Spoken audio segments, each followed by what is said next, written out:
Sa mahalagang update ngayon, sumisid kami ng malalim sa pinakabagong anunsyo tungkol sa pinagsamang mga pagbabayad ng SS at GSIS na maaaring maglagay ng hanggang na 0 dagdag na pera sa mga bulsa ng mga kwalipikadong miyembro. Ang komprehensibong gabay na ito ay gagabay sa lahat ng kailangan mong malaman tungkol sa mga benepisyong ito, mga kinakailangan sa pagiging kwalipikado, at kung paano tingnan kung ang iyong pangalan ay nasa listahan hanggang sa katapusan. Manatiling nakatutok sa pagkakataong ito. Hello mga kapamilya. Bago tayo magsimula sa mahalagang talakayan ngayon, huwag kalimutang pindutin ang subscribe button at i-ring notification bell para manatiling updated sa mga pinakabagong balita at benepisyo na nararapat mong malaman. Gayon din, mangyaring bigyan ng thumbs up ang video na ito upang matulungan ng iba na mahanap ang mahalagang impormasyong ito. Ngayon, hatid namin sa iyo ang kapanapanabik na balita na posibleng makinabang sa milyon-milyong Pilipino sa buong bansa. Ang The Social Security System, SSS at Government Service Insurance System, GSIS ay nag-anunsyo kamakailan ng pinagsamang payout scheme na maaaring magbigay sa mga kwalipikadong miyembro ng hanggang na 0 na dagdag na tulong sa pera ngayong buwan.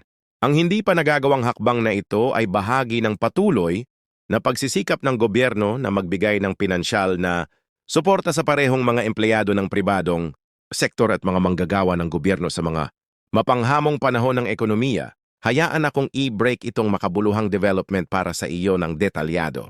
Ang pinagsamang payout scheme ay resulta ng maingat na koordinasyon sa pagitan ng SSS at GSIS na minarkahan ang unang pagkakataon na nagtulungan ng dalawang institusyon. Ito upang magkaloob ng sabay-sabay na tulong pinansyal sa kanilang mga miyembro. Ang inisyatiba na ito ay naglalayong tugunan ang tumataas na halaga ng pamumuhay at magbigay ng kinakailangang suporta sa mga manggagawang Pilipino at mga pensyonado. Para sa mga miyembro ng SSS, ang karagdagang cash grant ay mula PAPE, 0 hanggang 10,000, depende sa iyong membership, category at contribution. History. Ang mga regular na empleyado na gumawa ng hindi bababa sa 6 na buwan ng mga kontribusyon sa nakalipas, 2 buwan ay maaaring maging karapat-dapat para sa pinakamataas na halaga. Samantala, ang mga voluntaryong miyembro at self-employed na individual na patuloy na nagbabayad ng kanilang mga kontribusyon ay maaaring ka na makatanggap ng iba't ibang halaga batay sa kanilang mga record ng pagbabayad.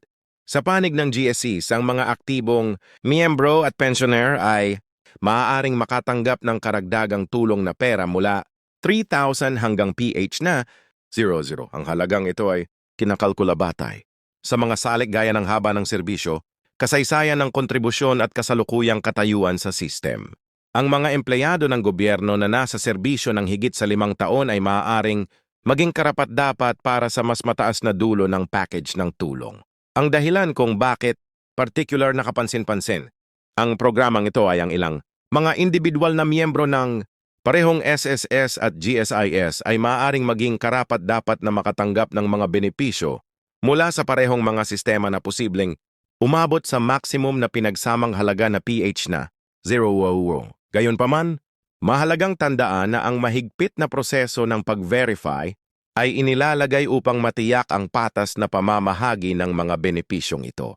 Ngayon, maaaring nagtataka ka tungkol sa mga kinakailangan sa pagiging kwalipikado para sa mga miyembro ng SSS. Dapat mayroon kang aktibong katayuan na may hindi bababa sa 6 na buwan ng mga kontribusyon sa loob ng nakaraang lingaw buwan. Ang iyong buwan ng sweldo na kredito ay dapat ding nasa loob ng mga tinukoy na bracket na itinakda ng SSS. Para sa mga miyembro ng GSIS, kailangan mong maging isang aktibong empleyado ng gobyerno na may hindi bababa sa 5 taon ng serbisyo o isang kwalipikadong pensyonado na napanatili ang magandang katayuan sa sistema. Ang proseso ng aplikasyon ay na-streamline upang gawin itong maginhawa hanggat maaari para sa mga karapat-dapat na miyembro. Parehong nagpatupad ang SSS at GSIS ng mga online verification system kung saan masusuri ng mga miyembro ang kanilang katayuan sa pagiging kwalipikado. Para sa mga miyembro ng SSS, maaari kang mag-login sa iyong may SSS account sa pamamagitan ng SSS website o mobile app. Maaaring tingnan ng mga miyembro ng GSIS ang kanilang status sa pamamagitan ng GSIS Touch Mobile app o sa pamamagitan ng pagbisita sa website ng GSIS. Pag-usapan natin, ang schedule ng pamamahagi, ang mga pagbabayad ay ilalabas sa mga yugto upang matiyak ang maayos na pagpapatupad. Ang unang yugto ay magsisimula sa buwang ito na tinatarget. Ang mga miyembro na ang mga apelyido ay nasa loob ng A hanggang G. Ang ikalawang yugto ay sasaklawin ng mga apelyido mula hanggang O. Habang ang panghuling yugto ay magtataglay ng mga apelyido mula P hanggang Z. Ang sistematikong diskarte na ito ay nakakatulong na maiwasan ang labis na karga ng sistem at matiyak ang mahusay na pamamahagi ng mga benepisyo. Para sa mga nag-iisip tungkol sa mga paraan ng pagbabayad, parehong gagamitin ng SSS at GSIS ang kanilang mga kasalukuyang channel ng disbursement. Ang mga miyembro ng SS na nagparehistro ng kanilang paymaya, GCash o mga bank account ay makakatanggap ng kanilang mga benepisyo sa pamamagitan ng mga platform na ito. And ang mga miyembro ang GSCs ay makakatanggap ng kanilang karagdagang tulong na pera sa pamamagitan ng kanilang mga UMID card o mga itinalagang bank account. Mahalagang tandaan na isa itong isang beses na benepisyo na idinisenyo upang magbigay ng agarang tulong sa pananalapi. Ang mga pondong inilaan para sa programang ito ay nagmumula sa pinagsamang pagsisikap ng parehong mga institusyon upang mapakinabangan ang kanilang mga mapagkukunan at magbigay ng tulong sa pinakamaraming miyembro hanggat maaari. Ang inisyatiba ay nakatanggap ng suporta mula sa iba't ibang ahensya ng gobyerno at sumailalim sa maingat na pagpaplano upang matiyak ang matagumpay na pagpapatupad nito. Para sa mga miyembrong maaaring makita ang kanilang sarili na hindi kaagad karapat-dapat, huwag mag-alala. Parehong nagtatagang SSS at GSIS ng mga mekanismo ng apila para sa mga espesyal na kaso. Ang mga miyembro na naniniwalang sila ay kwalipikado ngunit hindi unang kasama sa listahan ay maaaring magsumiti ng apila sa pamamagitan ng kani-kanilang mga online na platform o pinakamalapit na sangay na tanggapan. Upang i-verify kung ang iyong pangalan ay kasama sa listahan ng mga benepisyaro, mayroon kang ilang mga option. Una, suriin ang iyong opisyal na SSS o GSIS online account. Ikalawa, maaari kang bumisita sa pinakamalapit na sangay ng alinmang institution. Pangatlo, maaari kang tumawag sa kani-kanilang mga hotline para sa verification. Tandaan na ihanda ang iyong SSS o GSIS number kapag nagtatanong. Ang mga hakbang sa seguridad ay inilagay upang maprotektahan ang mga miyembro mula sa mga potensyal na scam. Parehong binibigyang diin ng SSS at GSIS na hindi sila kailanman hihingi ng personal na impormasyon sa pamamagitan ng hindi opisyal na mga channel. Ang lahat ng komunikasyon tungkol sa benepisyong ito ay dadaan sa mga opisyal na platform lamang. Maging mapagbantay at iulat ang anumang kainahinalang aktibidad o individual na nagsasabing pinapadali ang mga benepisyong ito ng may bayad. Ang epekto ng pinagsamang pamamaraan ng pagbabayad na ito ay inaasahang magiging makabuluhan. Hinuhulaan ng mga economic analyst na ang inisyatiba na ito ay hindi lamang magbibigay ng agarang kaluwagan sa mga benepisyaro, kundi mag-aambag din sa lokal na aktibidad sa ekonomiya habang ginagamit ng mga tatanggap ang mga pondong weto para sa mahahalagang pangangailangan at maliliit na pamumuhunan. Para sa mga makakatanggap ng mga benepisyo, inirerekomenda ng mga eksperto sa pananalapi ang matalinong paggamit ng mga pondong ito. Isaalang-alang ang paglalaan ng bahagi para sa mga ipon sa emeryensya, mahahalagang gastos. At kung maaari maliliit na pamumuhunan na maaaring makabuo ng karagdagang kita, nakakatulong ang diskarteng ito na mapakinabangan ng pangmatagalang epekto ng tulong pinansyal na ito. Parehong inanunsyo ng SSS at GSIS na sila ay nagsusumikap sa pagpapahusay ng kanilang mga digital platform upang mahawakan ng tumaas na trapiko sa online na inaasahan sa panahon ng payout. Hinihikayat ang mga miyembro na update ang kanilang impormasyon sa pakikipag-ugnayan at tiyaking aktibo at na-access ang kanilang mga online na account. Sa hinaharap, ang pagtutulungang pagsisikap na ito sa pagitan ng SSS at GSIS ay maaaring magbigay daan para sa higit pang pinagsama-samang mga programa sa Social Security sa hinaharap.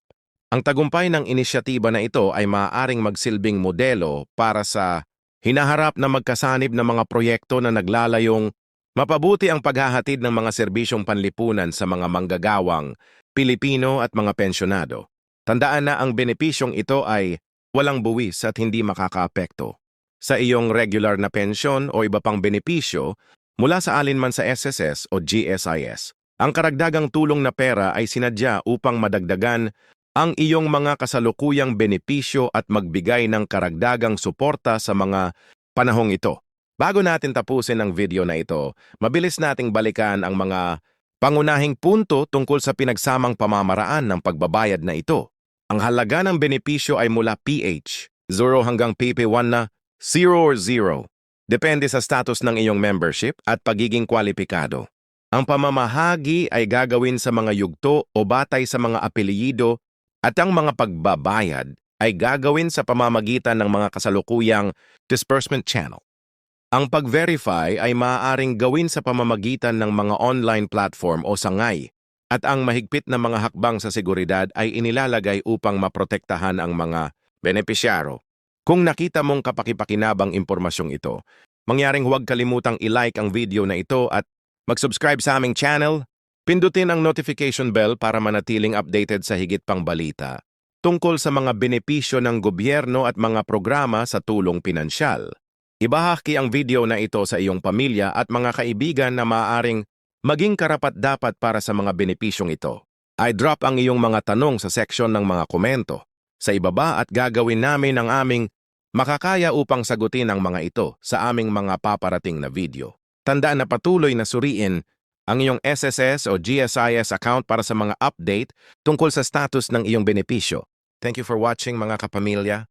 Hanggang sa aming susunod na video, manatiling may kaalaman, manatiling ligtas at huwag kalimutang claim ang iyong mga benepisyo kung kwalipikado ka.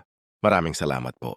Huwag kalimutang i-like ang video na ito, mag-subscribe sa aming channel at pindutin ang notification bell para manatiling updated sa mas mahahalagang balita tungkol sa mga benepisyo ng gobyerno at mga programa sa tulong pinansyal.